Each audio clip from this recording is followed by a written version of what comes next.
മൂകം കരോതി വാചാലം പങ്കും ലംഘയത്തെ ഗിരിം യത്കൃപാത്തമഹം വന്ദേ പരമാനന്ദമാധവം. ഇന്ന് നാരായണീയം 30-ാമത്തെ ദശകത്തിൽ 3ഉം 4ഉം ശ്ലോകങ്ങളുടെ അർത്ഥം പറയാം.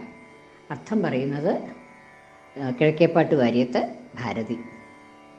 3-ാമത്തെ ശ്ലോകം. തസ്യാവധൗ ത്വയി നിലീനമതേരമുഷ്യാശ്യാമശ്ചതുർഭുജവപു സ്വയമാവിരാസീ നമ്രാം ച താമിഹ ഭവത്തനയോ ഭവേയം ഗോപ്യം മദീക്ഷണമിതി പ്രലപന്നയാസീ.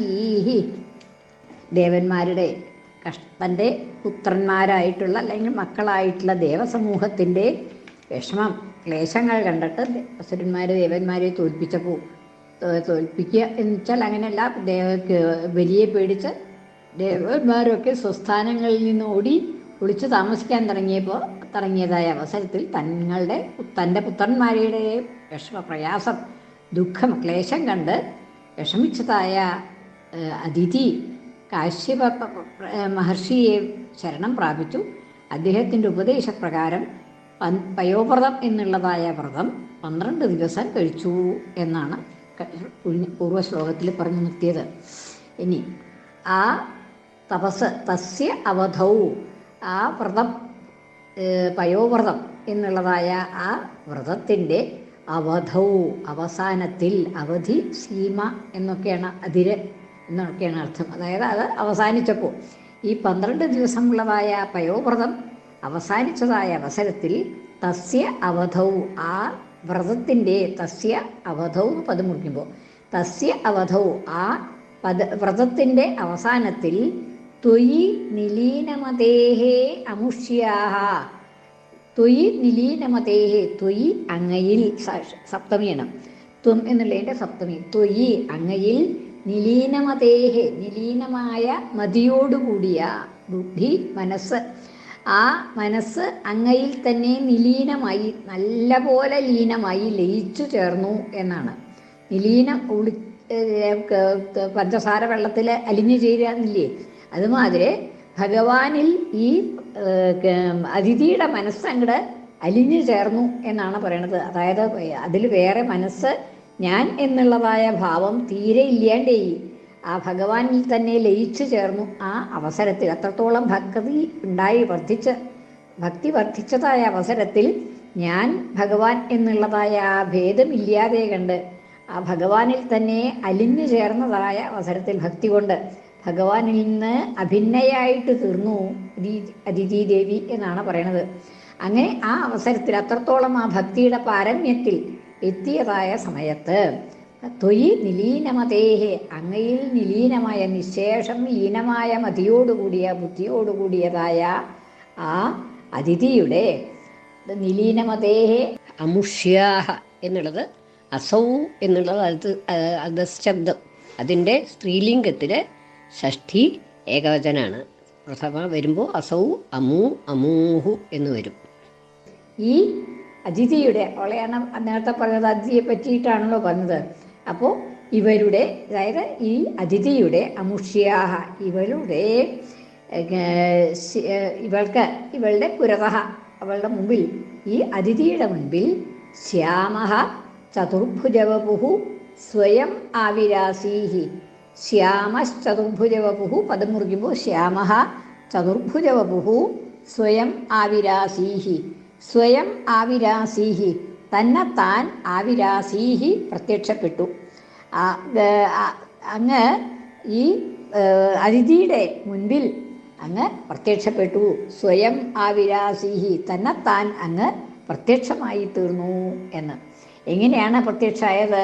ശ്യാമഃ ചതുർഭുജവപുഃ, ശ്യാമഃ ശ്യാമമായ രൂപത്തോടുകൂടി, അതായത് കറുത്തിരുണ്ട രൂപത്തോടുകൂടി, അത് മേഘവർണ്ണം ആയിട്ട് ശ്യാമഃ മനോഹരമായ ആ മേഘവർണ്ണത്തോടുകൂടി, ചതുർഭുജവപുഃ 4 ഭുജങ്ങളുള്ള ശരീരത്തോടുകൂടി, 4 ചതുർഭുജങ്ങളോടുകൂടിയ വപുസ് ശരീരം, ചതുർഭുജങ്ങൾ 4 കൈകൾ, 4 ബാഹുക്കളോടുകൂടിയ വപുസ്സോടുകൂടി ഭഗവാന്റെ വിഷ്ണുവിൻ്റെ ആ രൂപത്തിനെയാണ് പറയണത്. അവർ ചതുർഭുജവപുഹു എന്ന് മാത്രമേ പറഞ്ഞിട്ടുള്ളൂ, ബാക്കിയൊന്നും പറഞ്ഞിട്ടില്ല.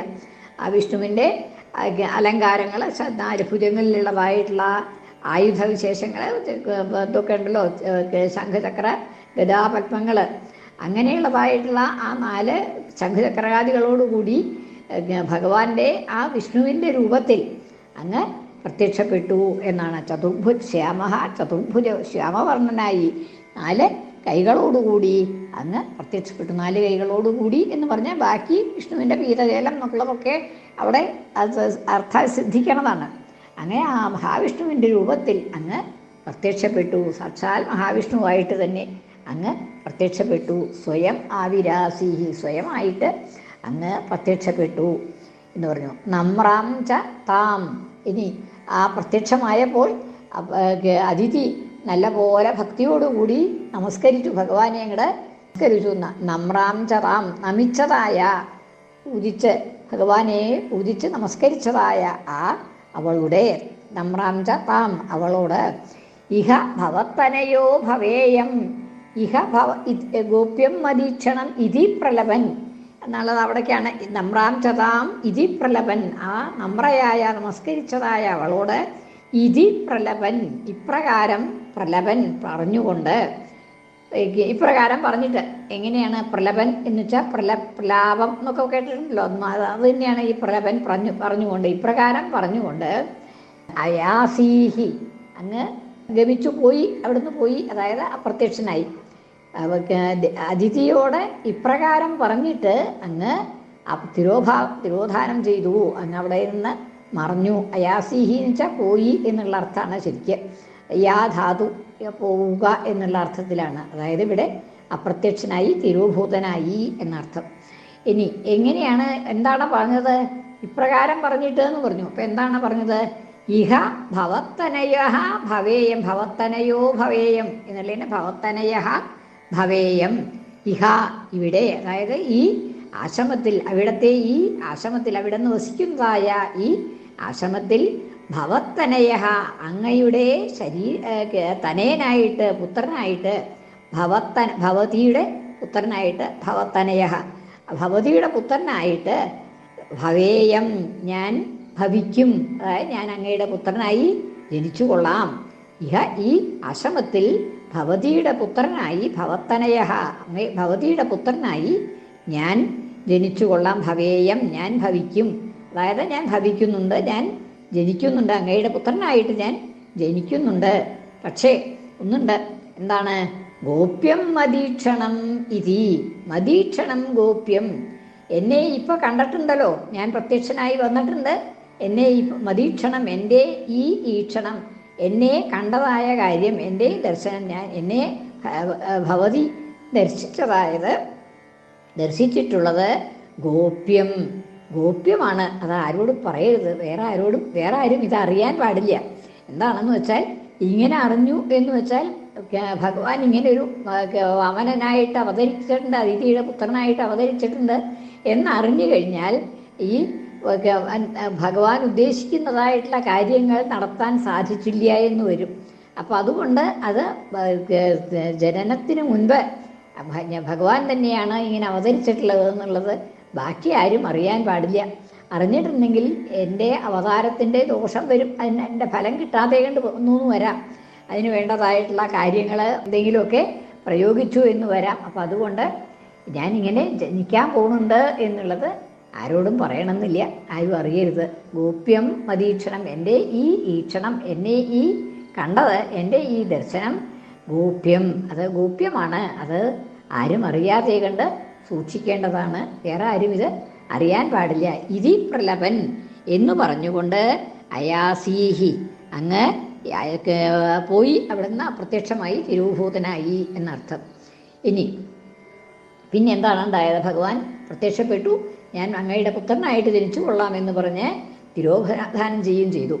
പിന്നെ ത്വം കാശ്യപേ തപസി സന്നിധത്തദാനീം പ്രാപ്തോസി ഗർഭമതിതേ പ്രണുതോ വിധാത്രാ പ്രാസൂത ച പ്രകടവൈഷ്ണവ ദിവ്യരൂപം സാ ദ്വാദശി ശ്രവണ പുണ്യദിനേ ഭവന്തം ത്വം കാശ്യപേ തപസി സന്നിദധത്. ത്വം അങ്ങ് കാശ്യപേ തപസി കാശ്യപൻ്റേതായ തപസ്സിൽ, തപസ്സി എന്ന് വെച്ചാൽ തപസ്സിൽ എന്നർത്ഥം. തപസ് എന്ന് പറഞ്ഞിട്ടുണ്ടെങ്കിൽ ആ തപസ് കൊണ്ടുള്ളതായി സിദ്ധിച്ചതായ ആ വീര്യത്തിൽ, കാശ്യപൻ്റെ വീര്യത്തിൽ, കാശ്യപ മഹർഷിയുടെ വീര്യത്തിൽ, കാശ്യപേ തപസി ആ കാശ്യപ മഹർഷിയുടെ വീര്യത്തിൽ സന്നിദധത് സന്നിധാനം ചെയ്തുകൊണ്ട് അങ്ങ് അതിൽ പ്രവേശിച്ചു. ഭഗവാൻ തന്നെ, മഹാവിഷ്ണു തന്നെ കാശ്യപൻ്റെ വീര്യത്തിൽ പ്രവേശിച്ചിട്ട്, കാശ്യപേ തപസി എന്നുള്ളത് അവിടെ ആ തപസ് കൊണ്ടുണ്ടായതായിട്ടുള്ള വീര്യത്തിനെ ഉദ്ദേശിക്കുന്നു. അഗ്നി പോലെയുള്ളതാണ് തപസ് കൊണ്ടുള്ളതായിട്ടുള്ള വീര്യം. അഗ്നി എന്നുള്ള അർത്ഥമുണ്ട് ഈ തപസ് എന്നുള്ള പദത്തിന്. അപ്പം അങ്ങനെ ആ കാശ്യപൻ്റേതായിട്ടുള്ള അഗ്നിയിൽ, അതായത് ഇവിടെ വീര്യത്തിനെയാണ് ഉദ്ദേശിക്കുന്നത്. ആ അഗ്നി പോലെയുള്ളതായിട്ടുള്ള വീര്യത്തിൽ, കാശ്യപൻ്റെ വീര്യത്തിൽ ജ്വലിക്കുന്നതായിട്ടുള്ള ആ വീര്യത്തിൽ സന്നിദധത് സന്നിധാനം ചെയ്യുന്നവനായിട്ട് അതിൽ പ്രവേശിച്ചു. സന്നിധാനം ചെയ്യുക എന്ന് വെച്ചാൽ അതിൽ ഉണ്ടാവുക എന്നുള്ളതാണ്. അതായത് ആ കാശ്യപൻ്റെ വീര്യത്തിൽ സന്നിധാനം ചെയ്തു. കാശ്യപൻ്റെ വീര്യത്തിൽ പ്രവേശിച്ചിട്ട്, ബീജത്തിൽ പ്രവേശിച്ചിട്ട് സന്നിദധത് തദാനീം അപ്പോൾ അതിനുശേഷം അപ്രത്യക്ഷമായതിനു ശേഷം, ഭഗവാൻ അതിഥിയുടെ മുൻപിൽ നിന്ന് അപ്രത്യക്ഷമായതിനു ശേഷം കാശ്യപൻ്റെ വീര്യത്തിൽ പ്രവേശിച്ചു. അംശമായിട്ട് കാശ്യപൻ്റെ വീര്യത്തിൽ പ്രവേശിച്ചു എന്നാണ് പറയുന്നത്. കാശ്യപേ തപസി സന്നിദധത് സന്നിധാനം ചെയ്യുന്നവനായിട്ട് അതിഥേഹേ ഗർഭം പ്രാപ്തഃ അസി. അതിഥേഹേ ഗർഭം അതിഥിയുടെ ഗർഭത്തെ പ്രാപിച്ചു. പ്രാപ്തവാൻ അസി പ്രാപിച്ചവനായി തീർന്നു. അങ്ങ് കാശ്യപൻ്റെ വീര്യത്തിൽ പ്രവേശിച്ച് ആ വീര്യത്തിൽ കൂടി അതിഥിയുടെ ഗർഭത്തെ പ്രാപിച്ചു, ഗർഭത്തിലെത്തി എന്ന് സാരം. ത്വം കാശ്യപേ തപസി കാശ്യപൻ്റേതായിട്ടുള്ള തപസ്സിൽ, വീര്യത്തിൽ സന്നിദധത് സന്നിധാനം ചെയ്തുകൊണ്ട് തദാനീം അതിനുശേഷം, അതായത് ഈ അതിഥിയുടെ മുൻപിൽ നിന്ന് തിരോധാനം ചെയ്തതിന് ശേഷം, അപ്രത്യക്ഷമായതിനു ശേഷം കാശ്യപൻ്റെ വീര്യത്തിൽ സന്നിധാനം ചെയ്തിട്ട് പ്രവേശിച്ചിട്ട് അതിഥിയുടെ അതിൽ കൂടി, കാശ്യപൻ്റെ വീര്യത്തിൽ കൂടി അതിഥിയുടെ ഗർഭത്തിൽ പ്രവേശിച്ചു. അതിഥേഹേ ഗർഭം തദാനീം പ്രാപ്തഃ അസി. ഗർഭം അതിഥേഹേ ഗർഭം പ്രാപ്തഃ അസി. പ്രാപ്തോസി പദം മുറിക്കുമ്പോൾ പ്രാപ്തഃ അസി അതിഥിയുടെ ഗർഭത്തെ പ്രാപിച്ചവനായി തീർന്നു. ഇനി പ്രണുതഃ വിധാത്ര എന്നിട്ടോ അപ്പം ആ അതിഥിയുടെ ഗർഭത്തിലെത്തിയപ്പോഴേക്കും ബ്രഹ്മാവ് സ്തുതിക്കാൻ തുടങ്ങി. അങ്ങനെ വിധാത്ര പ്രണുതഃ വിധാതാവിനാൽ, ബ്രഹ്മാവ് ബ്രഹ്മാവിനാൽ തൃതീയാണ്.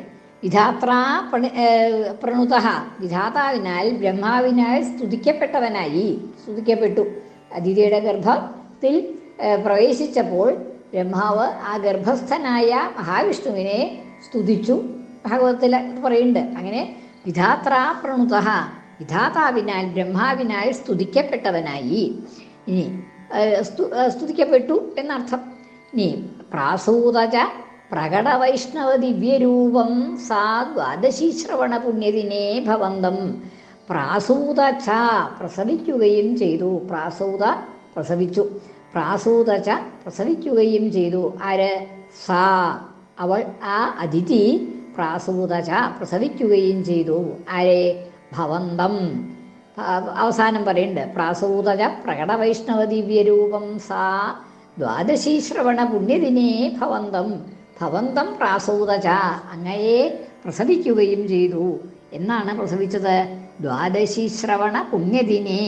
ദ്വാദശിയും ശ്രവണവും കൂടിയതായ പുണ്യദിനത്തിൽ, ദ്വാദശി ശ്രവണം എന്ന് പറഞ്ഞാൽ തിരുവോണം, ദ്വാദശിയും തിരുവോണവും കൂടിയതായ ആ പുണ്യദിനത്തിൽ പ്രസവിക്കുകയും ചെയ്തു.